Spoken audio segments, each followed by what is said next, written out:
My name is Deborah Dickson. I am a fitness motivator and your host today. I am so pleased and so proud to have as my guest the artistic director of the Curtain Call Youth and Curtain Call Kids, Miss Whitney Mitchell. Thank you so much, Miss Mitchell, for agreeing to be my guest today. And welcome. Thank you for having me. Yeah. Thank you. Could you tell us a little bit about yourself? I have this bio from you, and I see that you're a graduate from San Francisco State University. Yes. With a degree in a BA? Yes, I went to San Francisco State University and I received 2 BA degrees, one in theater and one in dance. And I said to myself before arriving there, I can't decide. I love theater and dance, so I had to double major in both. And so I was the only student that double majored in theater and dance. Fantastic. And so I got my degrees, and now I'm on my master's. Oh, wonderful. My master's, I go to Golden Gate University. And so I'm working on my master's degree in marketing. Oh, that is so fantastic. PR, That is wonderful. Tell me a little bit about yourself. I know what your bio says, but are you local? Do you have family here in Vallejo? Yes, I'm from Vallejo. Oh. I was born in Oakland, raised here in Vallejo, and so I'm pretty much went to school here, and I came from a family of artists, and I love the arts, and I love teaching, and so. Yeah, so that is absolutely fantastic. So are you the only one in the family that is involved in actually my twin sister, she's the gifted writer. Oh, wonderful. And then I have an oldest sister, she's the opera singer. Oh, fantastic. And she's traveled around the world with her voice to France and Germany and all over. What is her name? Her name is Allegra Mitchell. Okay. And she also works for a startup company in the city near the financial district with a company called Webgility. That is just so fantastic. And right here in Vallejo, under our nose, we have this wonderful family of artists and dancers. Have you always danced? Is that something you've always done? Yes. My mom was a dancer. Oh. And so she put me and my twin sister in dancing when we were 3 years old. Oh, fantastic. And then when I was 6, I realized, this is what I want to do. I want to dance. I want to act. This is my life, the arts. That is so fantastic. Yeah. Moms are pretty smart that way. I love, your family is your foundation. Yes. And I was really blessed to have a family that said, okay, I want you to try this and that, see what you like. And so we tried all sorts of things, and I realized, the theater was my calling, and this is where I am. And this is exactly where you are right now. Yeah. So tell me a little bit about the foundation that you work for. I see it's the Zoe Strom Foundation. Yes, Zoe. So that foundation, my program, Curtain Call Youth and Kids Performing Arts, is within the Greater Vallejo Recreation District. It's a program in this program. And not only this, we're part of a theater company now called Myra Theater, the Bay Terrence Theater. That's our home base. Yes. And with that being our home base is I put on productions throughout the season, and now we're collaborating with the foundation called the Zoe Storm Foundation, which is about enriching the lives of people with disabilities. And I said to myself, it's easy to put on productions, but I want to put on a production that is meaningful to our lives. Yes. Talking about life and our problems and our struggles and how do we go through life. And that's my mission. We're storytellers as performers. Yes. And so we're telling a story, and we're telling a true story. And how do we do that? Through theatrical productions, being different, multiple characters. So it's great. That is just so fantastic. Great. And so you've put on, I noticed in reading on your website page, which by the way, is very, very active, and we're certainly going to run that website so people can go and take a look at it. But when I was on it the other day, I was absolutely flabbergasted at how interactive it was. You could get around it very easily. I found out about the children, about Curtain Call, and my youngest son, he actually got into what they call drama and theater back in the late 70s, early 80s. They entitled that a children's workshop, theater workshop at that time. He had an older brother that was totally into sports, and so, where do I fit in at? and so the band and drama, was for him. So I love the fact that was, back then, and now here today. I understand with all of the different programs being cut in school and what have you. Talk to me a little bit about that. Talk how we can still encourage our children and our young people to be involved in the theater and arts with all the cutbacks. It's this time right now is really interesting because kids need this outlet, and when you're cutting it in the school system, they don't know what to do, and you learn through arts education. You learn through who you are, your self-esteem, building all this stuff about yourself within our education. And with the courses, the academic courses, all that parallels to our education when it comes to music, counting music, numbers, choreographing, numbers, music, movement. All of that goes in hand with academics, but it is tough when it's cut, and that's where I step in, you step in, people like us step in and say, you know what, this is cut, but this is what I'm going to do in my community, and I feel like this is my purpose. I need to do this. There's no question about it. It's my duty, and it's our duty to do that to the future, which is children. They're our future. And it's a disadvantage when it's cut. It wasn't when I was growing up. I need to implement it in my program and give back. Give back to the community. That's just so fantastic to hear you say that. As part of my philosophy of life of giving back to my community. I was born here in Vallejo and raised my children here. And it's just been a joy to participate in all of the different organizations and all of the different community festivals and things that have gone on in Vallejo. So tell me a little bit about the upcoming shows. You got something planned coming up? Yes, good. Well, right now we're finishing up our production run of our showcase, which is the Zoe Storm Foundation that we're collaborating with, and we have one more show left, which is this Saturday at the Zoe Storm Foundation, which is 128 Webster Street. It is free to the public. We do free productions. We want to bring people out. We want them to see what we're doing, and it's all about the community here.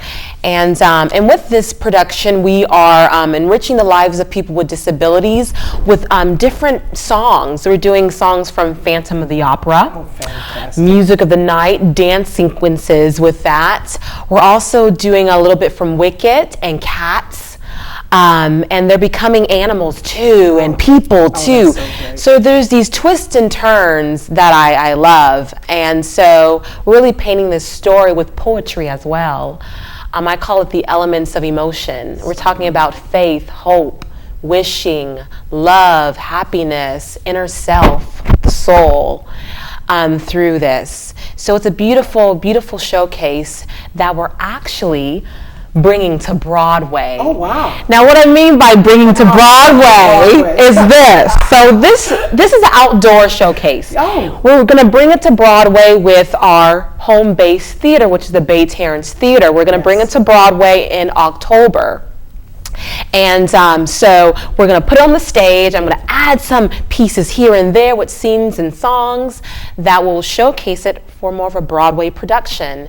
And the kids are going to get a taste of that and are going to learn more about the stage and lighting and all this other stuff that comes to a Broadway show. That is so fantastic. I am just so delighted to hear that, and I can't wait till that show comes on. And it's playing. I'm going to be right there in the front row cheering on those people.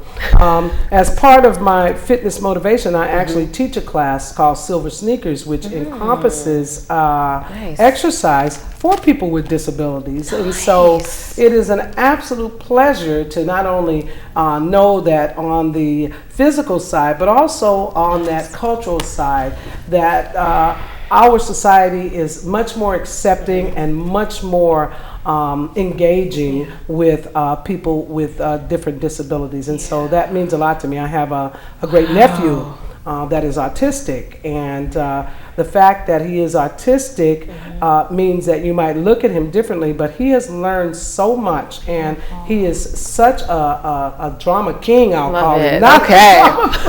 because he can recite all parts of plays and of shows. If he hears it, he can respond, and he can make the noises. He can make the noises exactly like that. So that's just fantastic. Let me tell you something. I believe that God gives everybody gifts and talents, and I believe that everybody has more than one. Yes. When it comes to people with disabilities, there's a range of disabilities. I feel like God has given people with disabilities special talent that no one else has. Yes. And it's a beautiful thing to see, too, to see that. Yes.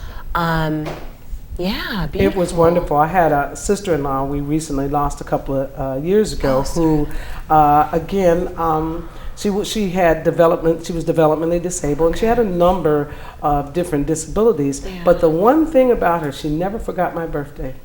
In the 45 years that I was married to her brother, okay? And as time went on, her physical abilities diminished. However, she could still, in the early days, knit. And that was something that she loved to do. So I still have the slippers and hats and shawls that she's made me that I will just absolutely treasure for the rest of my life, because knots missing here, slip missing here, but it's so perfectly Evelyn that I will always treasure those gifts that she made for me. That's beautiful, those treasuring memories. All that leaves a mark on you in a special way. Yes, it does. And being an educator, and like you being a motivator, that really influences people. It impacts upon folks in their lives. Now, in terms of GVRD, I'm pretty familiar with GVRD. We're lucky in Vallejo to have an organization like Greater Vallejo Recreation District, because throughout the years they have sponsored a number of different activities for young people.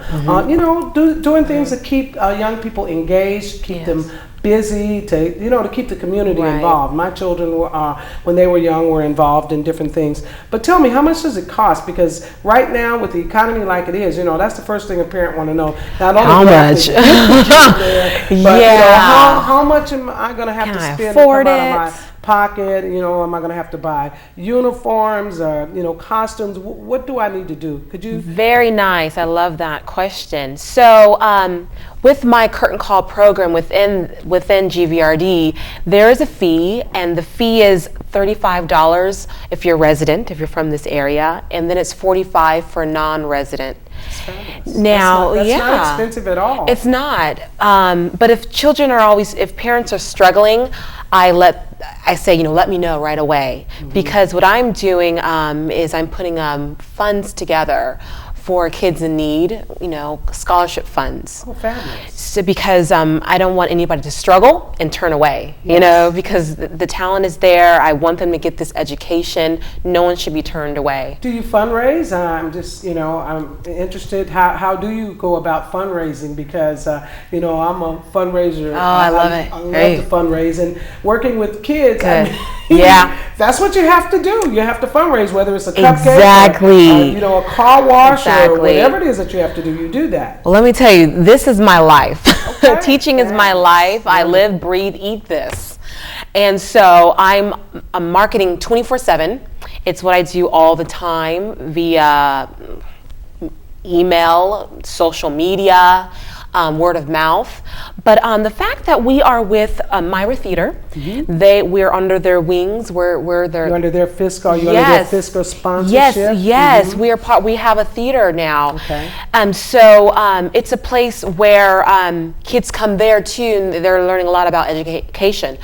But I'm also marketing with other organizations that want to partner with us, and they want to help when it comes to affording kids this program. That is so fantastic. So we are in the works of all sorts of things this season. So stay tuned, because we have a lot coming to Vallejo with this program. Ongoing, isn't it? It's ongoing. You can't just throw a couple of rocks out there and think that you're going to get a lot back. What you have to do is you have to be consistent. You have to go after it.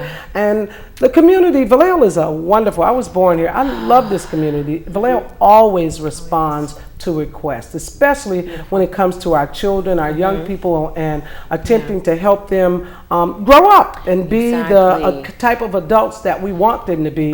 If we don't invest in them, who will? You know, that's my question to the community. So having said that, I know when your show comes on, Vallejo is going to pack you out. You're going to be just, you know, overflowing. Not the free one, but the one where we pay to come in and see that show. Vallejo is going to really, really support you. I have complete faith that they will. Because we have theater arts, we have dance, we have drama. We're bringing all these elements of the arts to the program. That will cater to anybody, you know, wanting to come in. And this is going to help in so many ways. Yes.